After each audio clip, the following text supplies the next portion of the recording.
अस्सलामुअलैकुम and welcome to my एक और तड़कता भड़कता व्लॉग। लगता है इसलिए कि मैंने एक बाजी का देखा व्लॉग जिसकी वजह से मेरा सर ही घूम गया यार। वो बना के वो इतनी शौकी मारी थी कि उसने जैसे बनाई हो बिरयानी, और ये देख के मेरे आ गया आंखों में पानी। मैं भी हूँ बेशक लाहौरी, लेकिन मुझे अच्छे से पता है बिरयानी और पुलाव का फर्क। फिर मेरा घुमा दिमाग और मैंने चूल्हे को लगाई आग। जो बना रही उसे कहते हैं पुलाव। उन सारे थे तवज्जो फरमाओ। पहले हांडी में करो प्याज गोल्डन फ्राई और सारी की सारी निकाल लो उसको बाहर। उसके बाद हांडी में अदरक लहसुन का पेस्ट पाओ और गोल्डन फ्राई होने तक इसको चंगा तड़पाओ। कानू लोगों को अल्लाह पूछे, तुम लोग उन्हीं को सपोर्ट करते हो जो ऑलरेडी होते हैं पहले से फेमस, चाहे वो मार दे अपनी वीडियो में कोई भी खच। जैसे जैसे मैं तुम्हें बता रही हूँ वैसे ही तुमने घर में पुलाव बनाना है और मुझे कमेंट में लाजमी बताना है। ये मेरी वालदा की स्पेशल रेसिपी है जिसका दीवाना है पूरा जमाना। पे डालो चिकन, लेकिन यहाँ पे है एक ट्विस्ट। चिकन में लगाना है लाजमी साल्ट, और कुछ लोग तो लगाते ही नहीं चिकन में साल्ट, जो कि है उनका सबसे बड़ा फॉल्ट। भाई चिकन में हल्का सा साल्ट लगाओगे तभी तो बोटियों में जायका पाओगे। बस फिर कुकड़ी की करो अच्छे से बुनाई तब तक कि जब तक ये ना हो जाए गोल्डन फ्राई।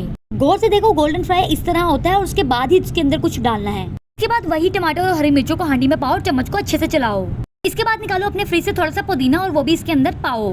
जी हाँ, पुदीने के टेस्ट से ही तो पुलाव में चार चांद लगते हैं। पुदीना डालने के बाद जरा चम्मच को दोबारा से घुमाओ और इसके बाद मसालों की तरफ आओ। मसालों में मैंने डाला है साबुत गरम मसाला, नमक और काली मिर्च। बस यही है वो मेन मसाले जो कि पुलाव में थे डलने वाले। लाल मिर्च मैंने इसलिए नहीं पाई क्योंकि पुलाव में फिर हरी मिर्चों का टेस्ट कैसे आता भाई। अब सारी चीजों को अच्छे से चम्मच से चलाओ और थोड़ा सा पानी पाओ और फिर उसके बाद ढक्कन लगाओ। याद रहे कि पानी बहुत ज्यादा नहीं भर देना क्योंकि हमारा मेन मकसद है बोटियों को गलाना। लिहाजा पानी उतना ही पाना जिसमें सिर्फ बोटियां जाए गल। मैं आसान तरीके से बता रही हूँ, तानू लोगों को आ ही गई होनी है मेरी समझ गल।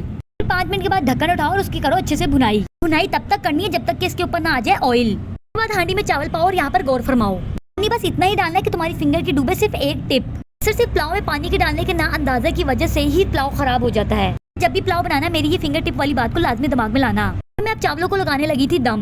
मैंने वही फ्राइड प्याज, पुदीना और फूड कलर को हांडी में पाया और ढक्कन लगाया। बस फिर हांडी को दो 5 मिनट के लिए दम, और जब हांडी खोल के देखोगे तो चावलों को देख के रह जाओगे दंग। चावलों की शक्ल ही बता रही है कि आपकी बाजी दुरुस्त फरमा रही है।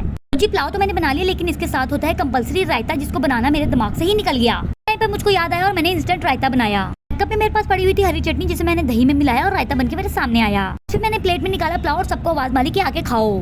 Must at home. मिलते हैं अगले व्लॉग में। हुन लगी मैं सोन।